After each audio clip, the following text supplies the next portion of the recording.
नमस्कार दोस्तों, मैं साक्षी गुप्ता। मुझे बहुत दिन से इस तरह के कमेंट्स आ रहे हैं लगातार। देखिए, मैं चैनल पे जिस तरह से काम कर रही हूँ इतने मंथ से, आप लोगों ने भी नोटिस किया होगा कि चैनल पे जो भी कंटेंट मैं जूनियर एडवोकेट्स या लॉ स्टूडेंट्स को लेकर डाल रही हूँ, उसको कहीं ना कहीं एप्रिशिएट किया जा रहा है। ठीक है, तो उसी के कॉन्फिडेंस के बेसिस पे मैं और भी आगे के जो कंटेंट हैं वो डाल रही हूँ। देखिए, मैं अपने आप को सर्वगुण संपन्न नहीं बोलती, बिल्कुल नहीं बोलती कि मैं बहुत बड़ी सर्वगुण संपन्न हूँ। ऑब्वियसली मेरा जो क्वालिफिकेशन है, जो अभी एक्सपीरियंस है, वो नथिंग के बराबर है। लेकिन कुछ चीज़ें हैं जो मुझे लगता है कि ये चीज़ अब क्लियर करनी बहुत ज़रूरी है, क्योंकि इससे क्या होगा कि जूनियर एडवोकेट्स का भी मनोबल टूटेगा और साथ ही साथ क्लाइंट्स जो हैं वो भी कहीं ना कहीं एक गलतफहमी में जिस तरह से सालों से वो जी रहे हैं वो आगे जीते रहेंगे। तो ये वीडियो सिर्फ और सिर्फ जूनियर एडवोकेट्स, लॉ स्टूडेंट्स के लिए ही नहीं है, ये वीडियो क्लाइंट्स के लिए भी है। तो इस वीडियो को ध्यान से देखें।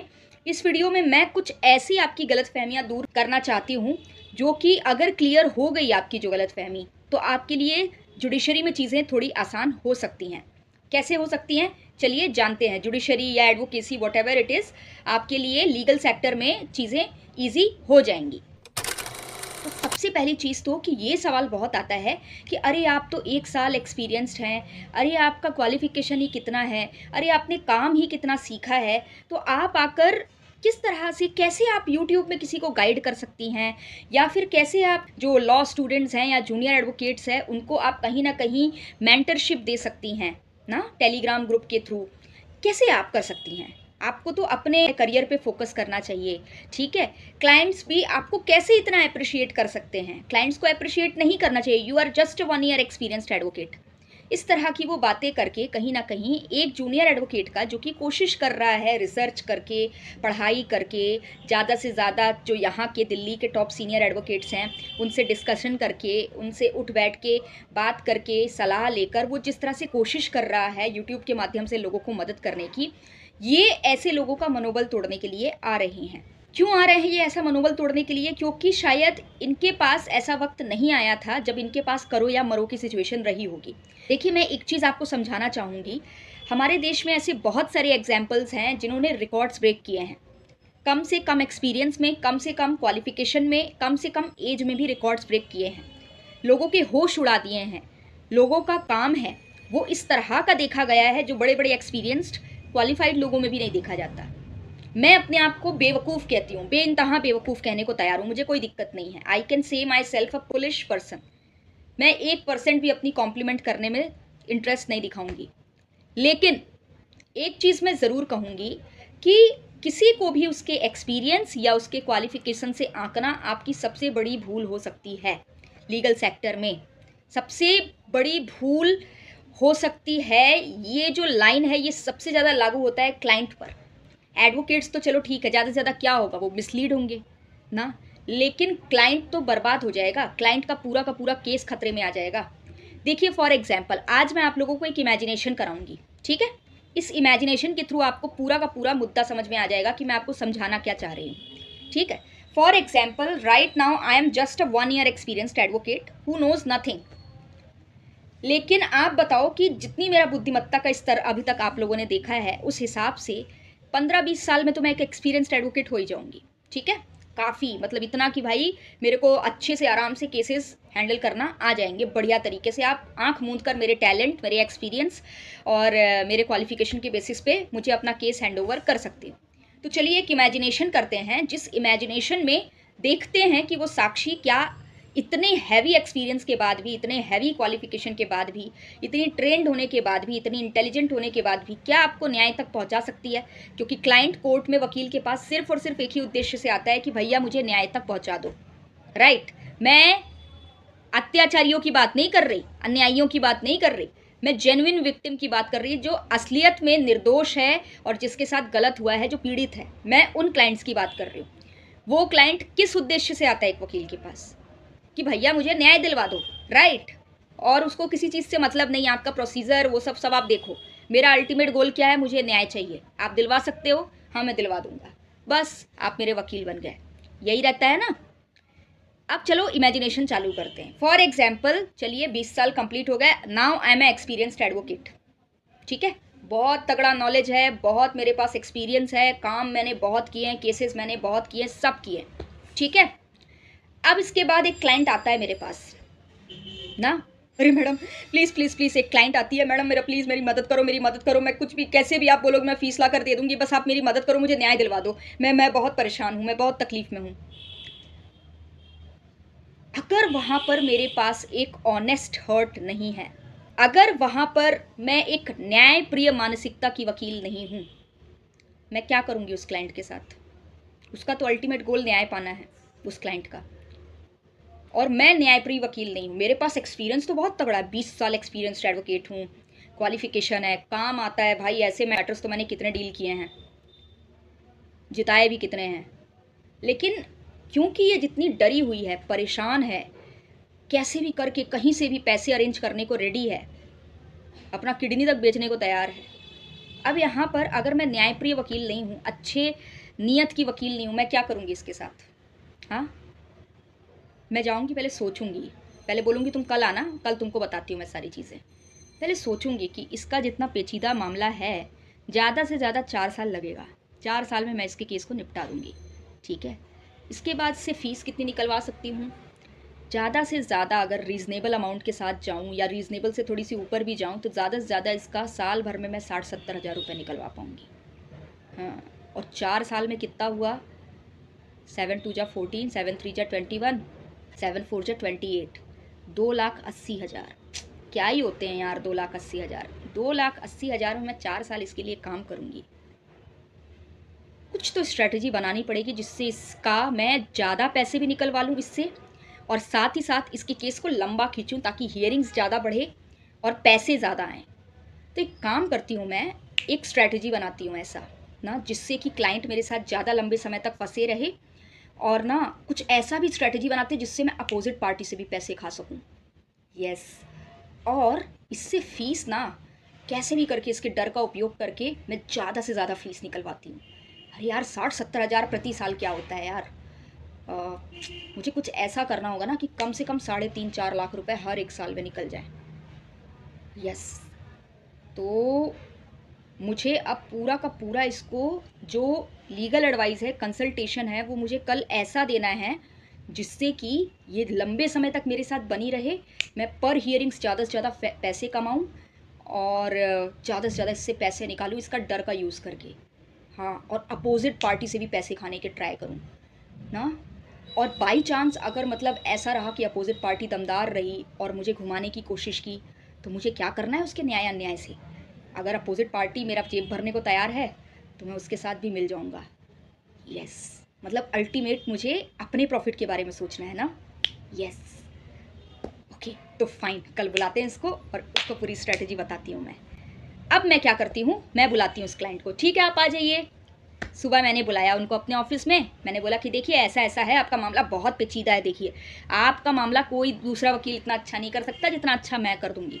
अब मैं आपको बता रही हूँ, आप मेरी बात सुनो, आप ना बढ़िया अपना वकालतनामा साइन करवाओ, इतना इतना पैसा मिलेगा आपको, मैं बता रही हूँ, मैं आपको जितवा के दे रही हूँ मामला, ठीक है। आप टेंशन मत लो, इतना ज़्यादा वो मत करो। देखो कहीं कहीं कुछ अगर मिस्टेक हो गई, एविडेंसेस की कमी हो गई तो हार सकते हैं हम मामला, लेकिन फिर भी आप टेंशन मत लो, बढ़िया काम होगा, ठीक है। और बस आप बिलीव करो, बस पैसा टाइम टू टाइम जमा कर देना, ठीक है। अब इसके बाद मैं उसको बढ़िया 10-15 हियरिंग्स के बाद बुरे तरीके से फंसा देती हूँ, उसके साथ बहुत सारी ऐसी चीज़ें करती हूँ जो उसको समझ में तो आ रही है कि मेरा जो वकील है वो मेरे साथ खेल रही है, लेकिन उसके बावजूद भी वो बेचारी फंसी रहती है एक लूप में। मैं उसको बेवकूफ़ बनाती रहती हूँ, बनाती रहती हूँ, बनाती रहती हूँ, सालों साल भटकती है। अंत में वो जब हार जाती है, बिल्कुल उसका मनोबल टूट जाता है, तो वो इसी तरह एक लड़की के चैनल पे आकर, जो अभी जस्ट नई नई 1 ईयर एक्सपीरियंस्ड एडवोकेट है, उसके चैनल पर आकर रोती है कि पता है मैडम, मेरा वकील मेरे साथ बहुत धोखा कर रही है, बहुत ज़्यादा धोखा कर रही है, इतने सालों से मेरा पैसा खा रही है और मुझे आज तक न्याय नहीं मिला, सब करप्ट हैं, जज साहब भी नहीं सुनते मेरी, पता नहीं क्या हो गया है, कोई नहीं सुनता है, इतने सारे एविडेंसेस मैंने प्रेजेंट किए, पता नहीं इन लोग क्या खेल खेल रहा है, मुझे न्याय ही नहीं मिल रहा है, मैं क्या करूं, पूरा का पूरा लीगल सिस्टम ही खराब है, मैं क्या करूं, मेरी मदद करो मैम, मेरी मदद करो। आप बताओ इससे क्या शिक्षा मिलती है, इस इमेजिनेशन से? Experience and qualification is nothing in the legal profession. अगर आपके पास एक न्याय प्रिय मानसिकता नहीं है तो your qualification and experience is nothing. But अगर आपके पास एक न्याय प्रिय मानसिकता है तो आपका सिर्फ एक लॉ ग्रेजुएट होना, आपका सिर्फ AIB क्वालिफाइड होना और आपका सिर्फ और सिर्फ 1 ईयर एक्सपीरियंस्ड होना भी इनफ है. या यूं बोला जाए कि अगर आप ये फॉर्मेलिटीज़ नहीं क्रॉस करते हो, इन फॉर्मेलिटीज़ को फॉलो भी नहीं करते हो, तो भी you are enough to handle your case. हमारे देश में ये प्रावधान है कि अगर आप वकील हायर नहीं कर सकते हो, आप अपना खुद का मैटर खुद लड़ सकते हो. समझ गए? तो कोर्ट में अपने केस के लिए आपको सिर्फ और सिर्फ एक न्याय प्रिय मानसिकता का होने की आवश्यकता है. बाकी ईश्वर ने आपको अपना खुद का इतना दिमाग दिया है कि आप अपने बेसिस पे लीगल रिसर्च कर सकते हो, अपने बेसिस पे केस स्टडी कर सकते हो, जजमेंट्स पढ़ सकते हो, अपने मामले को हैंडल कर सकते हो. क्योंकि I just wanted to clear one thing which a lot of great people have said this line, that anything is possible by true spirit. What I am saying? Anything is possible by true spirit. Anything is possible by true spirit. I repeat it. Anything is possible by true spirit. Nothing is impossible in this world if you will use your human brain with the full potential. जो कि आजकल के कुछ गधे मानसिकता के लोगों को नहीं समझ में आने वाला. जब अपने जान पे बात आती है ना, आपने कितनी कहानियां सुनी होंगी कि छोटा सा बच्चा जिसके पास इतनी पावर नहीं थी कि वो एक मटकी उठा सके, वो अपने पूरे दोस्त को, खाई में लटके हुए दोस्त को निकाल लेता है बाहर, इस खौफ में कि अगर आज मैंने अपना पूरा ताकत नहीं लगाया तो मेरा दोस्त खाई के नीचे चला जाएगा और खत्म हो जाएगा हमेशा के लिए. समझ गए?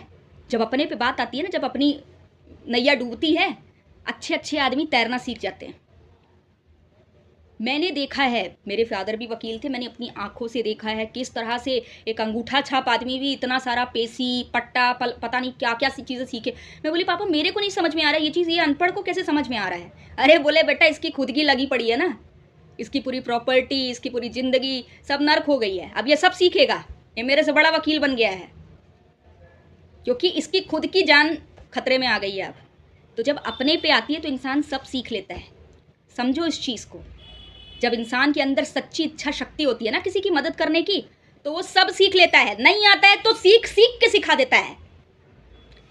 तो उन लोगों को, जिन लोगों को ऐसा लगता है कि भाई बिना एक्सपीरियंस के और बिना बहुत ज़्यादा हैवी क्वालिफिकेशन के इसकी इतनी हिम्मत कैसे हो रही है कि यूट्यूब पर आकर लोगों को ज्ञान दे रही है, या फिर लोगों को टेलीग्राम में, जो बच्चे लोग हैं, जो स्टूडेंट्स लोग हैं, इन लोगों को टेलीग्राम में बुलाकर इनको गाइड कर रही है, ये इसके में इतनी हिम्मत कहाँ से आ रही है? इसलिए आ रही है क्योंकि I have struggled a lot in my life in the past years. भीख मांगती थी मैं कि मुझे कोई कुछ सिखा दो, मुझे कोई कुछ सिखा दो. पैसे भी लोगे तो ले लो पर सिखा दो मुझे. मैं ट्यूशन पढ़ा के फीस दे दूंगी तुम्हारी, लेकिन प्लीज मुझे कुछ सिखा दो. आज जब मैं किसी लॉ स्टूडेंट को देखती हूँ, किसी जूनियर एडवोकेट को देखती हूँ, तो मेरे को अपनी वो पुरानी साक्षी याद आती है जो इसी तरह हाथ फैलाए खड़ी थी किसी दिन सीनियर एडवोकेट के सामने कि प्लीज मुझे कुछ सिखा दीजिए सर. वो फिर भी नहीं सिखा रहा था, फिर भी मिसलीड कर रहा था. दिन भर उसके लिए इतना इतना काम करने के बाद भी वो मिसलीड करता था, मेरा कॉन्फिडेंस तोड़ता था. वो साक्षी याद आती है और वही स्पिरिट जो है मेरे अंदर ये लाता है कि साक्षी, चाहे तुझे रोज 10-10 घंटे पढ़ाई करनी पड़े, रात भर जग कर पढ़ाई करनी पड़े, कर, लेकिन इन स्टूडेंट्स को, इन जूनियर एडवोकेट्स को सिखा. तो मैं कोई सीनियर एडवोकेट्स की तरह ऐसा नहीं कि बस कहीं पर भी बैठ गई और ज्ञान देना शुरू. मैं रिसर्च करके आती हूँ वीडियोस में सामने, पहले रिसर्च करती हूँ, बैठकर कंटेंट राइटिंग करती हूँ, लिखती हूँ कि मुझे बोलना क्या है, किस बेसिस पे बोलना है. बड़ी बड़ी वेबसाइट्स, ऑथेंटिक वेबसाइट्स में जाकर रिसर्च करती हूँ, हाई कोर्ट की लाइब्रेरी में जाकर रिसर्च करती हूँ चीज़ों को, अगर कुछ लॉज रिलेटेड बात करनी है तो. इतनी पढ़ाई लिखाई, रिसर्च करने के बाद, चीज़ों को एनालाइज करने के बाद, अंडरस्टैंड करने के बाद, तब आकर मैं चैनल पे बोलती हूँ इतने कॉन्फिडेंस से. तब आकर मैं इंट्रोड्यूस करती हूँ अपने टेलीग्राम ग्रुप को कि आइए मैं आपको गाइड करूँगी. कैसे गाइड करोगी? मैं खुद सीखूंगी और सिखाऊंगी, सीख कर सिखाऊंगी. क्यों सिखाऊंगी? क्योंकि मैंने खुद भुगता है. मैंने जो दिन देखे, मैं नहीं चाहती कि आगे कोई देखे, कोई दूसरी साक्षी इस तरह का दिन देखे. तो मेरा एक्सपीरियंस मुझे नहीं इस चीज़ को करने की इजाज़त दे रहा है, बल्कि मेरे अंदर का वो दिल वो दे रहा है इजाज़त कि जा कर साक्षी, तेरी तो कोई मदद नहीं कर पाया, लेकिन तेरे होते हुए किसी को ऐसा दिन ना देखना पड़े, इतनी कोशिश कर। सारे लोगों की तो अभी बहुत बड़े लेवल पर मदद नहीं कर पा रही हूं, लेकिन एक दिन ज़रूर करूंगी सबकी मदद। ठीक है? तो इस चीज़ को समझिए कि जो इच्छा शक्ति है वकील की, जो उसकी न्यायप्रिय मानसिकता है, वो तय करती है कि आपका केस कितने सुरक्षित हाथों में है। इसलिए क्लाइंट्स को आज ये सीख मिलती है कि एक्सपीरियंस के पीछे और क्वालिफिकेशन के पीछे मत भागो। अगर कोई सर्टिफाइड लाइसेंस्ड एडवोकेट है, भले वो 1 ईयर एक्सपीरियंस्ड है, 2 ईयर्स एक्सपीरियंस्ड है, 3 ईयर्स एक्सपीरियंस्ड है, उसको इस बेसिस पे जज करो, या बहुत एक्सपीरियंस्ड भी है तो उसको इस बेसिस पे जज करो कि भाई इस व्यक्ति में एक न्यायप्रिय मानसिकता है कि नहीं है। अगर नहीं है तो 30 ईयर्स एक्सपीरियंस्ड एडवोकेट भी हायर नहीं करेंगे, और अगर है तो 1 ईयर एक्सपीरियंस या 2 ईयर्स एक्सपीरियंस भी व्यक्ति को हायर कर लेंगे। जब भी आप कोर्ट में जाओ, नए वकीलों से भी बात करो अपने केस के बारे में कि सर ऐसा ऐसा है, आप मेरा काम ईमानदारी से, ट्रांसपेरेंसी से कर रहे हो कि नहीं कर रहे हो। फीस जो है, आपको पता है, एक जूनियर एडवोकेट जब नया नया आता है ना, बहुत मैंने ज़्यादातर देखा है जूनियर एडवोकेट्स को कि जब वो आता है तो बहुत स्पिरिट के साथ आता है कि मुझे देश की न्याय व्यवस्था के लिए कुछ करना है, मुझे बहुत कुछ करना है देश के लिए। उसका मनोबल कब टूटता है? इन्हीं सीनियर एडवोकेट्स की वजह से टूटता है, जो लोग बोलते हैं कि अरे तू पागल हो गया है, हम खुद यहाँ 30 साल से इस धंधे में हैं, कोई ये न्याय अन्याय नहीं चलता, यहाँ पर सिर्फ उसी की जेब भरी है जो इंसान बस आँख मूंद कर केस लेता है और चुपचाप मशीन की तरह काम करता है। ज़्यादा बकलोली में पड़ोगे तो सड़क पे भीख मांगते दिखोगे। ऐसे सीनियर एडवोकेट्स के चक्कर में पड़ के जूनियर एडवोकेट्स भी आगे जाकर करप्ट हो जाते हैं, नहीं तो most of the junior advocates अच्छे रहते हैं। इन जूनियर एडवोकेट्स को ईमानदार बनाए रखने के लिए क्लाइंट्स लोगों की रिस्पॉन्सिबिलिटी बनती है कि वो जूनियर एडवोकेट्स को भी दें, मौका दें, उनके ऊपर ट्रस्ट करें। देखिए, मैं मानती हूँ कि सीनियर एडवोकेट बिना तैयारी के भी पहुँच जाएगा कोर्ट में तो आपके मामले को हैंडल कर लेगा, लेकिन तब कर पाएगा जब वो न्यायप्रिय मानसिकता का होगा। अगर वो न्यायप्रिय मानसिकता का नहीं है, उसको काम आता भी होगा सही तरीके से, तो भी वो नहीं करेगा वो काम सही तरीके से। वो आपका काम जानबूझ के बिगाड़ेगा ताकि आपको मिसलीड किया जा सके, आपको बेवकूफ़ बनाया जा सके, आपसे ज़्यादा से ज़्यादा पैसे ऐंठे जा सके, करप्शन का हिस्सा बन सके वो। लेकिन वहीं पर दूसरी तरफ एक जूनियर एडवोकेट अगर न्यायप्रिय मानसिकता का है तो आप इस चीज़ को मान के चलो कि वो व्यक्ति धरती आसमान एक कर देगा। उसको आता भी नहीं होगा ना वो काम, तो वो सीखेगा, वो रिसर्च करेगा ज़्यादा से ज़्यादा। वो 2 घंटे, जहाँ पर सीनियर 2 घंटे मेहनत करता है, वो 10 घंटे मेहनत करेगा, लेकिन आपके केस को बेस्ट से बेस्ट तरीके से डील करने की कोशिश करेगा, ट्रांसपेरेंसी रखेगा, ईमानदारी रखेगा। This is the thing. आप इस चीज़ को समझो कि आपके एडवोकेट की बिगेस्ट क्वालिटी उसका न्यायप्रिय होना है।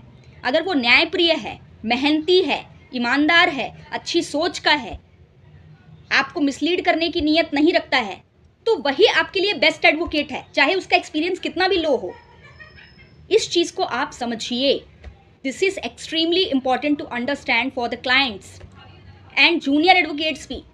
आप जब अपना सीनियर चूज करो तो ये सोचकर चूज मत करो कि वो कितना एक्सपीरियंस है, उसके पास क्या है। आप ये चीज़ देखो कि वो पर्टिकुलर पर्सन एक अच्छा टीचर है या नहीं है। अच्छा टीचर का मतलब सिर्फ एक्सपीरियंस होना नहीं होता है, सच्चा होना भी होता है। भले वो ज़्यादा स्किल्स नहीं जानेगा, लेकिन जितना सिखाएगा ईमानदारी से सिखाएगा, अच्छे तरीके से आपको डील करेगा, आपको मिसलीड नहीं करेगा। तो इस चीज़ को मैं अब समझती हूँ कि क्लाइंट और जूनियर एडवोकेट्स और लॉ स्टूडेंट्स को समझ में आ गया होगा कि एक्सपीरियंस और क्वालिफिकेशन मैटर करता है, लेकिन न्यायप्रिय मानसिकता से ज़्यादा नहीं। अच्छी सोच, अच्छी पर्सनैलिटी, अच्छे व्यक्तित्व, अच्छे चरित्र से ज़्यादा नहीं। अगर सामने वाला खराब चरित्र का या खराब मानसिकता का या फिर अन्यायपूर्ण मानसिकता का निकल गया, तो चाहे उसके पास कितना भी अच्छा एक्सपीरियंस हो, क्वालिफिकेशन हो, कुछ भी हो, that particular person will not help you. तो होप सो गाइज, आपको मेरी बात समझ में आई होगी और ये चीज़ समझ में आया होगा कि वकालत के धंधे में अनुभव और हैवी क्वालिफिकेशन से ज़्यादा मैटर करता है कि आपके अंदर एक न्यायपूर्ण सोच हो। और अगर किसी जूनियर एडवोकेट को या लॉ स्टूडेंट को टेलीग्राम ग्रुप ज्वाइन करना है किसी भी तरह की मेंटरशिप के लिए मेरे द्वारा, या फिर गाइडेंस के लिए, एजुकेशनल पर्पस के लिए, तो वो मेरा लेटेस्ट कम्युनिटी पोस्ट चेक कर सकते हैं, या फिर मेरे डिस्क्रिप्शन में अभी आप जाएंगे तो वहाँ पर भी आपको दिख जाएगा वो पूरा का पूरा डिटेलिंग, जिसमें आपको टेलीग्राम ग्रुप कैसे ज्वाइन करना है एंड ऑल, वो आपको प्रोसीजर बता दिया जाएगा। धन्यवाद दोस्तों, आज के लिए बस इतना ही।